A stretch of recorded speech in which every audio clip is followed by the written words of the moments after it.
অপহরণের অভিযোগে সিআইডির হাতে ধৃত বারাসত পুরসভার ২ নম্বর ওয়ার্ডের তৃণমূল কাউন্সিলর মিলন সর্দার। ধৃত কাউন্সিলর বারাসতের সাংসদ কাকলি ঘোষ দস্তিদারের আশীর্বাদ ধন্য। শুক্রবার বরানগরে এসে এমনটাই বললেন বিজেপি নেতা শুভেন্দু অধিকারী। তার কটাক্ষ, এরা সব ছাপ্পা মারা কাউন্সিলর, মানুষের ভোটে জেতা কাউন্সিলর নন। তার বক্তব্য, ঝাড়গ্রাম সীমান্তে ঝাড়খণ্ডের গাড়িগুলো আটকালে সব পেঁয়াজ আটকাবে। কুলটিতে ঝাড়খণ্ড সীমান্তেও হাজার হাজার গাড়ি দাঁড় করিয়ে রাখা হয়েছে।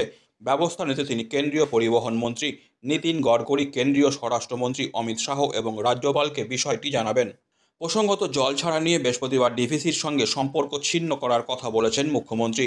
এ প্রসঙ্গে শুভেন্দু বলেন, রাজ্যের পশ্চিমাঞ্চলের ৭-৮টি জেলার আলো জ্বলে, কারখানা চলে এবং ট্রেন যায় ডিভিসির বিদ্যুতে। রাজ্য সরকার তো একটাও পাওয়ার প্ল্যান্ট তৈরি করতে পারেনি।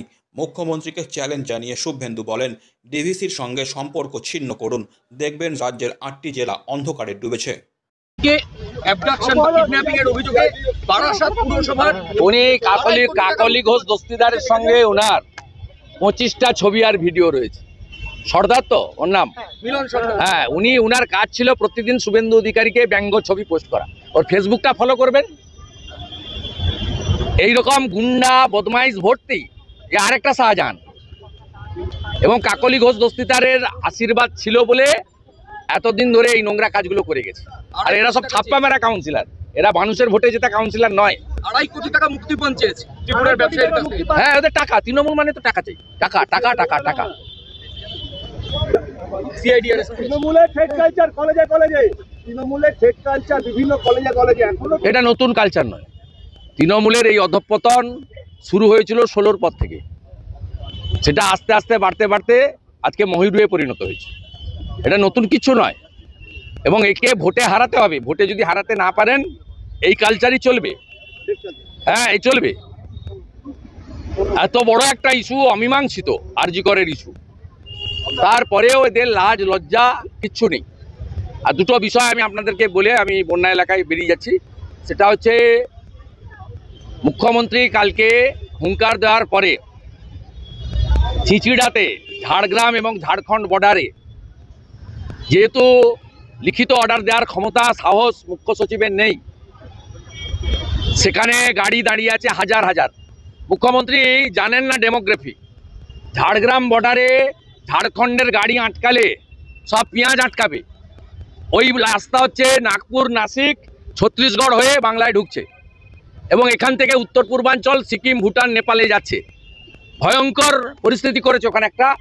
আর দ্বিতীয় করেছে কুলটিতে ঝাড়খণ্ড বর্ডার, সেখানেও কয়েক হাজার গাড়ি দাঁড় করিয়ে রেখেছে। আমি অবিলম্বে মহামান্য রাজ্যপালকে এবং কেন্দ্রীয় সরকারকে অবিলম্বে প্যারামিলিটারি নামিয়ে এনএইচ অবরোধ করতে পারেন না। আমি 2টো অবধি দেখব।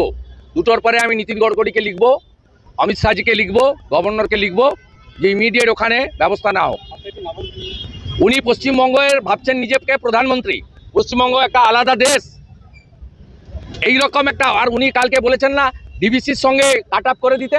উনি কি জানেন যে পশ্চিমবাংলার পশ্চিমাঞ্চলের 7 থেকে 8টি জেলায় আলো জ্বলে, কারখানা চলে, ট্রেন যায় ডিভিসির বিদ্যুতে?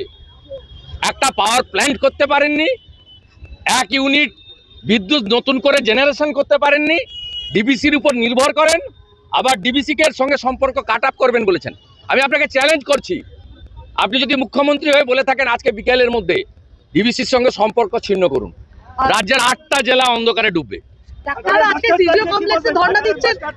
ওটা এনামুলের ভাইয়ের কাছ থেকে যে মোবাইল ফোন আর ঘড়ি ঘুষ নিয়েছিল দীপক অধিকারী দেব বলতে পারবে।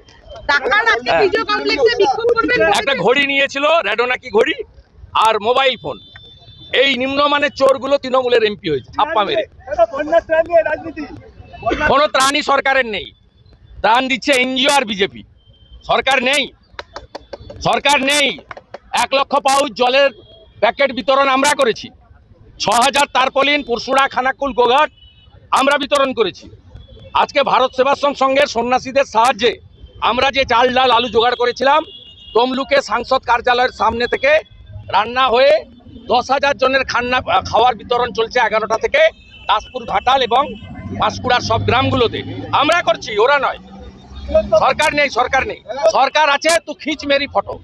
Disclaimer. This channel may not promote any violent, harmful or legal activities. All content provided by this channel is meant for an educational purpose only.